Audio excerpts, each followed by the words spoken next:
মুসলমানরা এক সময় এত বীরত্বের জাতি ছিল যে সময়ে মুসলমানদের সাথে কথা বলা বিভিন্ন দেশের বাদশারা পর্যন্ত ভয় পেত। সুবহানাল্লাহ।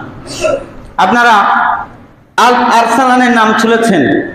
যেদিন আমরা বিজয় ছিলাম, লাকাদ কুন্না ফি মাওকিফি শারফুন আযীম, যেদিন আমরা বিজয়ী ছিলাম আল আরসালানের নিকট রোমের বাদশাকে নিয়ে আসা হয়েছে। নিয়ে আসার পরে আল আরসালান বলছে যে এই ব্যক্তি কারাগারে যাওয়ার মতো যোগ্যতা রাখে না, মুসলিমদের কারাগারে যাওয়ার জন্য এই ব্যক্তি যোগ্যতা রাখে না, এই ব্যক্তি কারাগার থেকে দূর করে দাও, এটাকে বিক্রি করে দাও। মুসলমান সৈন্য রোমের বাদশা তাকে নিয়ে তাঁবুতে তাঁবুতে ঘুরতেছে আর বলতেছে এই ব্যক্তিকে কে ক্রয় করবে। ক্যান ইউ ইমাজিন যে একজন রোমের বাদশাকে মুসলমানরা দড়ি দিয়ে ঘোরাচ্ছে আর বলতেছে এই ব্যক্তিকে কে ক্রয় করবে। তাঁবুতে তাঁবুতে ঘুরতেছে আর বলতেছে এই ব্যক্তিকে কে ক্রয় করবে। তাঁবুর মানুষগুলো কেউ তাকে কিনতে চায় না। পরিশেষে তাঁবু থেকে একজন বলতেছে যে এই ব্যক্তিকে ক্রয় করার জন্য আমার কাছে কোনো পয়সা নাই, তবে আমার কাছে একটা কুকুর আছে, এই কুকুরের বিনিময়ে আমি এই বাদশাকে কিনতে চাই, তুমি কি দিতে রাজি আছো? সৈনিক বলতেছে এটা আল আরসালানের নিকট নিয়ে যাওয়া হোক। আল আরসালানের নিকট নিয়ে যাওয়া হলো। তখন মুসলমানদের সেনাপতি আল আরসালান বলতেছে এই ব্যক্তির উপরে যথেষ্ট মর্যাদা দেওয়া হয়েছে, কারণ মুসলমানদের সৈনিকের একটা কুকুরের দাম এই সমস্ত বাদশার থেকে অনেক বেশি। তুমি এই ব্যক্তিকে এই কুকুরের বিনিময়ে বিক্রি করে দাও, কারণ মুসলমানদের ভূখণ্ডের একটা কুকুর বিধর্মী যে কোনো পৃথিবীর যত বড় বাদশা হোক না কেন, মুসলমানদের কুকুরের দাম এর থেকে আমার কাছে অনেক বেশি। কিসরার শাসকের নিকট খালিদ ইবনে ওয়ালিদ চিঠি লিখেছে রাদিয়াল্লাহু তাআলা আনহু। কিসরার পারস্যের যখন তারা শাসক পরিণত তখন বলতেছে যে তার যে গভর্নর আছে চিঠি নিয়ে বলতেছে আসলিম তাসলিম, ইসলাম ধর্ম গ্রহণ করো তাহলে শান্তিতে থাকতে পারবে। তখন ওই কিসরার শাসক বলতেছে আমাদেরকে মুসলমানরা বোধহয় ভয় দেখাচ্ছে।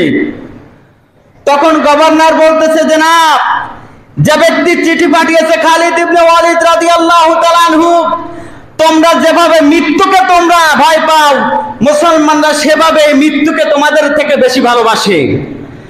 তোমরা যেভাবে মৃত্যুকে ভয় পাও, মুসলমানরা সেভাবে শহীদ হওয়াকে তোমাদের থেকে বেশি ভালোবাসে। আর খালিদ ইবনে ওয়ালিদের বাহিনী যদি একবার ঘোরছাওয়ার করে, তারা পাহাড় কেটে তারা রাস্তা তৈরি করে দিতে পারে। সমুদ্র থাকলে এই সমুদ্র ভেদ করে তারা ওপারে যে ইসলামের কালিমা পতাকা উড্ডীন করতে পারে।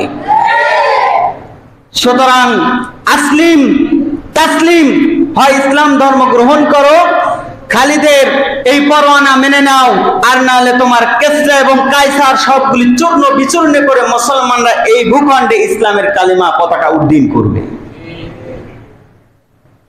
লাকাদ কুন্না ফি শারফিকুন আযীম, এটাই আমরা ছিলাম, এই জায়গায় আমরা ছিলাম যখন বাদশা পর্যন্ত মুসলমানদের সাথে কথা বলতে ভয় পেত।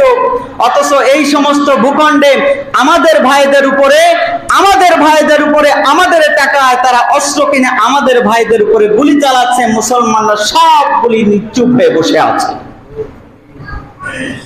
এতগুলি রাষ্ট্র যাদের টাকা পয়সা শক্তি সামর্থ্য কোনো কিছুর অভাব নাই, মাঝে মাঝে ইরান বলে আমার এতগুলি পারমাণবিক অস্ত্র আছে, সৌদি আরব বলে আমার এতগুলি সামরিক বাহিনী আছে, তুর্কিরা বলে যে আমার এতগুলি পারমাণবিক অস্ত্র আছে, কিন্তু একটা পারমাণবিক বোমা আমার ভাইদের জন্য তারা ব্যবহার করে না।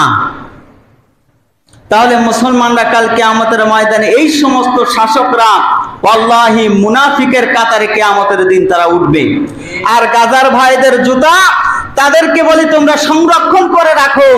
এই জুতাগুলি একদিন মানুষগুলি দেখবে আর বলবে এই বাইতুল মাকদিস বিদায়ের জন্য এই সমস্ত ভাইরাই শহীদ হয়ে তারা এই জমিনকে তারা আঁকড়ে ধরে রেখেছিল। তোমাদের জুতাগুলি অবশ্যই একদিন এই বাংলার জমিনে নয়, গোটা পৃথিবীর মিউজিয়ামে রাখা হবে, কারণ তোমাদের জুতাগুলি বিভিন্ন ইসলামিক রাষ্ট্রের সামরিক বাহিনী থেকে তোমাদের জুতার দাম অনেক বড়, ঠিক কিনা বলেন? এজন্য ফিলিস্তিন ইস্যুতে, গাজার ইস্যুতে আমরা মুসলমানরা সবাই এক। আল মুসলিম আখুল মুসলিম, বিশ্বনবী বলেছেন মুসলমান হলো একে অন্যের ভাই। আল মিরাজুল মুমিনিন, একজন মুসলমান আরেকজন মুমিনের আয়না স্বরূপ। যদি তার পশমে একটু কাটা যায় তাহলে এই পশমে যদি সে ব্যথা পায়, পৃথিবীর অন্য যে কোনো রাষ্ট্রে এই ব্যক্তি অন্য কোনো যেথায় থাকুক না কেন তার ভাইয়ের আঘাতে যদি জর্জরিত না হয় তা